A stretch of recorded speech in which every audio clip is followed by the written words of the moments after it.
CM ஆயிடுவாரு, அடி பார்த்துக்கலான்ற கதெல்லாம் ஒண்ணு வேலைக்கு ஆகாது. கணபதிக்கு எழுச்சி மிக கூட்டம்.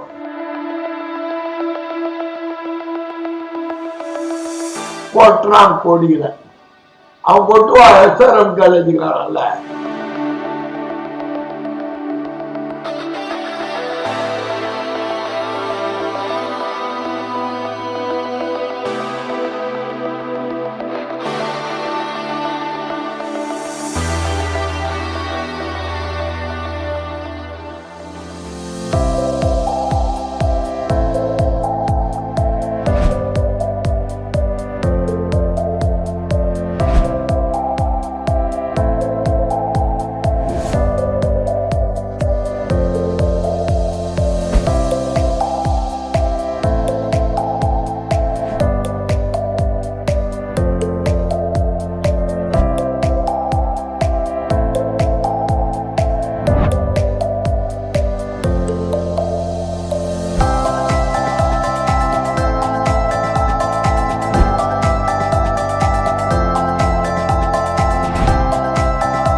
தமிழக அரசியல் பரபரப்பா ஓடிக்கிட்டு இருக்கு.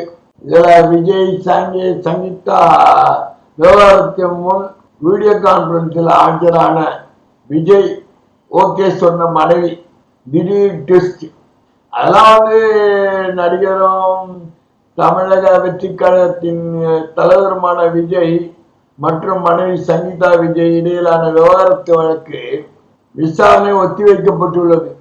இந்த வழக்கை விசாரித்து வரும் செங்கல்பட்டு குடும்ப நல நீதிமன்றம் இன்று நடந்த விசாரணையின் போது வீடியோ கான்பரன்ஸில் ஆஜராகி இருவரும் பிரிவதாக மனு தாக்கல் செய்த நிலையில் அடுத்த கட்ட விசாரணையை ஜூன் 15 ஒத்தி வச்சார் நீதிபதி. எனக்கு இந்த டைவர்ஸ் கேஸ் போயாச்சுன்னா 2 பேரும் நடத்திக்கிட்டே போலாம் பல வருஷம். ஆனா 2 பேரும் மியூச்சுவல் அண்டர்ஸ்டாண்டிங் கொடுத்தாச்சுன்னா ஆன் தி ஸ்பாட் நெக்ஸ்ட் இயரிங்ல டைவர்ஸ் கன்ஃபார்ம் ஆயிடுச்சு. தமிழக அரசியல் களம் சட்டமன்ற தேர்தலை முன்னிட்டு மிகவும் பரபரப்பாக இயங்கிக் கொண்டிருக்கும் நிலையில் தமிழக வெற்றி கழகத்தை விஜய் பரப்புரையில் மிகவும் பிஸியாக இருக்கிறார். இந்த நிலையில் அவரது விவகாரத்து வழக்கு தொடர்பான தகவல்களை அதிகமாக கவனிக்கப்பட்டு வருகிறது. அந்த வகையில இன்னைக்கு விவகாரத்து வழக்கு நடைபெறணும் சொல்லிட்டாங்க. விசாரணையில அறிவிக்கப்பட்ட நிலையில விஜய் யாதவ் சங்கீதா மியூச்சுவல் அண்டர்ஸ்டாண்டிங் கொடுத்துட்டாரா, அதனால அவங்க டைவர்ஸ் கன்ஃபார்ம். தேதி அடுத்த வழக்கை உடனடியாக விசாரிக்காமல் ஒத்தி வைத்ததாக கூறப்படுகிறது. ஜூன் 15 அதுக்கு அவங்க எல்லாம் தனிப்பட்ட முறையில் சொத்து பத்து ஜீவனாம்சம் அந்த இதெல்லாம் கொஞ்சம் பேச்சுவார்த்தை எல்லாம் நடைபெற்று இருக்கு. அதனால மியூச்சுவல் அண்டர்ஸ்டாண்டிங் கொடுத்து விட்டாங்க. தேர்தலுக்கு அப்புறம் எப்படியோ ஒரு சினிமாவுக்கு தான் போகிறேன். அவர் நினைக்கிற மாதிரிலாம் ஒன்றும் ஆட்சியெல்லாம் சிஎம் ஆயிடுவாரு, அடி பார்த்துக்கலான்ற கதெல்லாம் ஒண்ணு வேலைக்கு ஆகாது. இனி அந்த நிலையெல்லாம் இல்லை.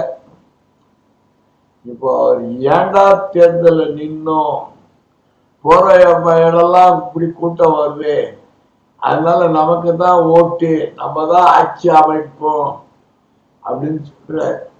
கடவுள் போட்ட கணக்கு கண் இழந்த நமக்குன்னு ஒரு பாட்டு வரும். மேல இருக்கிற ஒரு கணக்கு போட்டா முடிஞ்சு போச்சு. உன்னுடைய கனவு கண் இழந்த மாதிரி இருக்கு, ஜனங்கள்லாம் சேரவ உனக்கு தான் ஓட்டுன்னு சொல்லிட்டு. ஏன் இந்த கமலாசம் போறாரு, கூட்டம் வரலையா?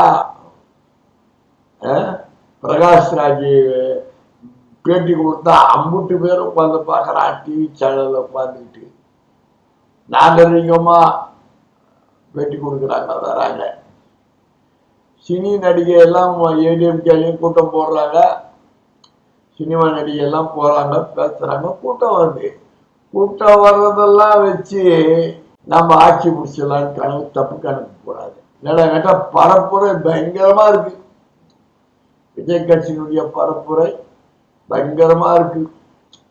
இவரும் பணம் விளையாடுறாங்க. இவங்க கட்சி கொஞ்சம் பசவுள்ள பார்ட்டிங்கெல்லாம் இருக்கிறாங்க இல்லையா, அவங்களும் கோடிகளை சில கோடிகளை இறக்கி இருக்காங்க. அதை சின்ன சில தொகுதிகளுக்கு சில கோடி கொடுத்துருக்காங்க. இவரும் ஏதோ 2-3 படத்துல நடிக்கிறதுக்காக கை நீட்டி பிளாக்லயே ஒரு 300-400 கோடி ரூபாய் சேட்டுங்க மூலமா வாங்கியிருக்காராம். எல்லா தொகுதிக்கும் பணம். விஜய் கட்சியும் பணம் பட்டோடா போய் சேர்றதுக்காக போயிருக்கு. அதெல்லாம் போய் சேர்ந்தா ஒரு கால் கொஞ்சம் கூடுதலா ஓட்டு வாங்கலாம். விஜய் கட்சியில யாருன்னா எதுன்னு தெரியல. எம்எல்ஏ சீட்டு கொடுத்தாங்க, எம்எல்ஏ நிக்கிறாங்க கேட்கிறாங்க. அந்தந்த மாவட்ட செயலாளருக்கு போய் அந்தந்த மாவட்ட சேர்ந்த தொகுதியில் இருக்கவங்கலாம் கொடுத்தால் கொஞ்சம் ஒரு 4-5% கூட வாங்கலாம். இல்லையா அவர் சோழா பண்ணிட்டார். விஜய் கட்சிக்காரங்களை ரசிகர்களுக்கு கொடுக்க வேண்டிய காசை பெரும்பாலும் மாவட்ட செயலாளர் எம்எல்ஏ அவங்க அட்டையை போட்டுருவாங்க. விஜய் கட்சியில அனுபவம் கிடையாது. அதே ஒரு சில இடத்துல குத்தும் மாட்டிக்கிட்டு வழக்கு அது எல்லாமே ஏடிஎம்கே கூட தான் கொடுத்துருக்கு. வளர்மதி கொடுத்துருக்கா, வேற என்ன தாம்பரம் சிட்லப்பா ராஜேந்திரன் கொடுத்துருக்காரு. ஏடிஎம்கே கட்சிக்காரன் கொடுக்குறாங்க. திமுக கட்சிக்காரன் நிலை என்னன்னு தெரியல. ஏன்னா காவல்துறை எல்லாம் மாறிச்சு. உளவுத்துறை அவன் டிஜிபி மாற்றாரு, ஜெனரல் டிஜிபி மாட்டாங்க, சீஃப் செக்ரட்டரி மாட்டாங்க. எப்படியாவது திமுகவை வாழ்க்கைகளை தொடுத்து அவங்கள மெரிக்கணும்னு கண் வெளியா சுத்திக்கிட்டு இருக்காங்க. ஆனா திமுகவுக்கு தானா சேர்ந்த கூட்டம் தான். நேற்று பூரா தளபதி அப்படியே வாக்க வச்சு சென்னையை சுத்தினாரு. முந்த நாள் நேற்று நெக்குன்றா மதுராயிலி அண்ணா நகரெல்லாம் வாக்கிங்லயே போய் கேன்வாஸ் பண்ணியிருக்கேன். அதுல பிரம்மாண்டமா மதுரவாய் தொகுதி கணபதிக்கு எழுச்சி மிக கூட்டமாக சதி அவர் கவுக்கிறதுக்கு அவங்க கட்சியிலேயே சதி. ஆமா, ஒரு முக்கியமா ஒரு 2-3 பேர் சதி. ஆமா, அவன் முழுமையா வேலை செய்யறதுக்கு ஈடுபடல. ஐவாஷ் நானும் ரவுடி, நானும் தாண்டா ரவுடின்னு சொல்லி கணவனுக்கு ஓட்டு கேட்ட மாதிரி பாலெல்லாம் பண்ணிட்டு நகரங்களை சுற்றி வராங்க. ஓட்டு விழுந்த பிறகுதான் அவருடைய வெளிச்சத்துக்கு வரும் யார் எவ்வளவு ஓட்டு வாங்கி கொடுத்துருக்காங்க. போன வாட்டி வாங்கின ஓட்டை விட இந்த 5 ஆண்டு காலம் செய்த சாதனைகள் எல்லாம் கொஞ்சம் நெஞ்சமான இது செய்யல அவரு. அதனால ஒரு 25% ஓட்டு கூடணும் மதுரை தொகுதியை பொறுத்த வரைக்கும். மற்ற எல்லா தொகுதியும் நல்லா தான் பண்ணியிருக்காங்க. 2மே கூட்டணி. விஜயகாந்த் கட்சி கூட்டணி. ஆனவை முருகேசன் இருக்கிறாரு. ஐயிகையில கோட்டுறான் கோடிகளை.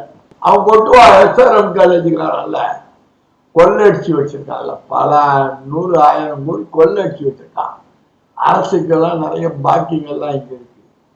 அதனாலதான் அவன் எப்பவுமே தேர்தலை நிற்காம அவனுடைய பினாமிகளை தேர்தல் நிற்க வச்சுக்கிறான். இருந்தாலும் களத்துல இறங்கி ஈகா நல்லா வேலை செய்யறான், தான் நிக்கிற மாதிரி அப்படின்னு பரவலா மக்கள் நிருபர்கள் எல்லாம் பேட்டி கொடுக்குறாங்க. அங்க அப்படி தாமரம் ராஜாவுடைய நிலப்பாடு என்ன, கிருத்திகா தேவியா சிட்லப்பாக்க ராஜேந்திரனா அங்க விஜய் கட்சி கொஞ்சம் ஸ்ட்ராங்கா இருக்கு. அவன் 25,000-30,000 ஓட்டு பிரிப்பான். அதுல ஒன்றும் சந்தேகம் கிடையாது. அவனும் வாக்காளர்களுக்கெல்லாம் பணம் கொடுக்குறதுக்கு ஏதோ ரெடி பண்ணியிருக்கலாம். தலைமை வேற பணம் கொடுக்குது. அந்த பணம் எல்லாம் தாம்பரத்துல போய் சேர்ந்தா 2வது இடத்துல விஜய் வருவான். 3வது இடம் தான் சிட்லப்பாக்க ராஜேந்திரன். அவர் சிட்லப்பாக்க ராஜேந்திரன் பணம் எல்லாம் கொடுக்க ஆரம்பிச்சிட்டாராம்.